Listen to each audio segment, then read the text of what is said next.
Finally, we've got BYU at Cincinnati for a Big 12 clash and a Big 12 title elimination game.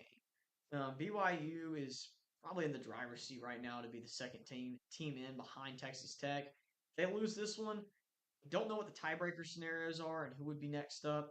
I think probably Utah, but Cincinnati technically I think still has a path, but I think a lot of chaos would have to happen. Um, Regardless, I'm taking BYU in this one. I have them winning 45 to 28. As much as I want Cincinnati to really be competitive and even win this game, which I was earlier in the season when we were talking about Cincinnati and maybe BYU being a fraud, I thought Cincinnati could win this game. Don't like what I saw from them last week against Arizona and then how they played against Utah. I don't have any faith that they can play the kind of ball that BYU is going to play.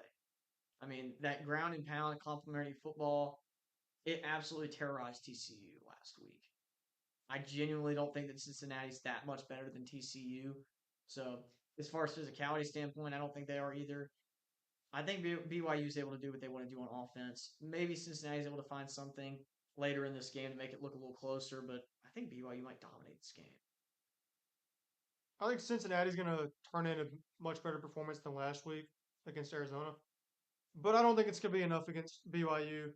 BYU is great at winning these close games with a low margin for error, so I feel like they're going to go on the road, get a big one here to get to 10-1, 28-27 though. That's pretty tight. Yeah, I mainly picked a blowout just because of what we've been seeing from Cincinnati and the way they've been trending and how I saw BYU respond against TCU.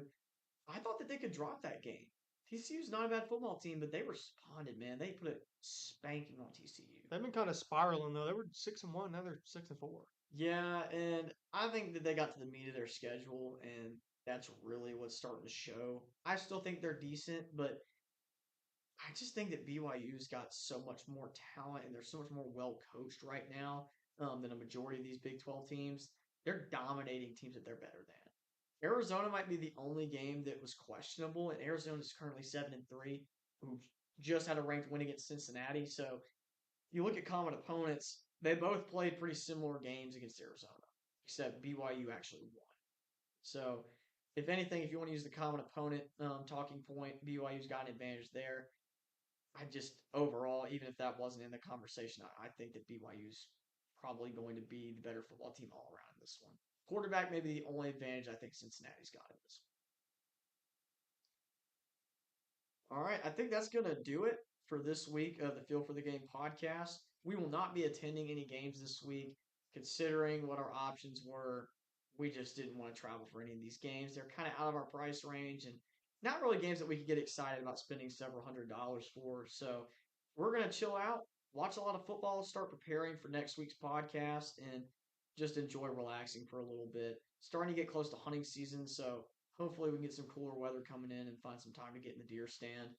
That it would be best case scenario for me, but with Mississippi weather, you just never know what's going to happen. So we'll be back next week with episode 14, heading into rivalry week. We will be visiting the Egg Bowl on Friday of next week, so that will be our next stop. Very excited about that. I feel like this podcast has kind of culminated the Egg Bowl, just considering how we started. Or who we go for, yeah. It's pretty exciting. Like we've said several times, neither of us have been to our team winning an Egg Bowl, and we'll both be there in We're both Starkville, 0-2. both 0-2. Yeah. So one of us is going to get to see our team finally win an Egg Bowl, and with the Egg Bowl, you just never know what's going to happen. So we're going to be looking at a pretty interesting game, and we'll be kind of tracking the whole Lane Kiffin drama heading into that, if that has a factor in what's going to happen there. So, really excited about that, but that's going to do it for us this week.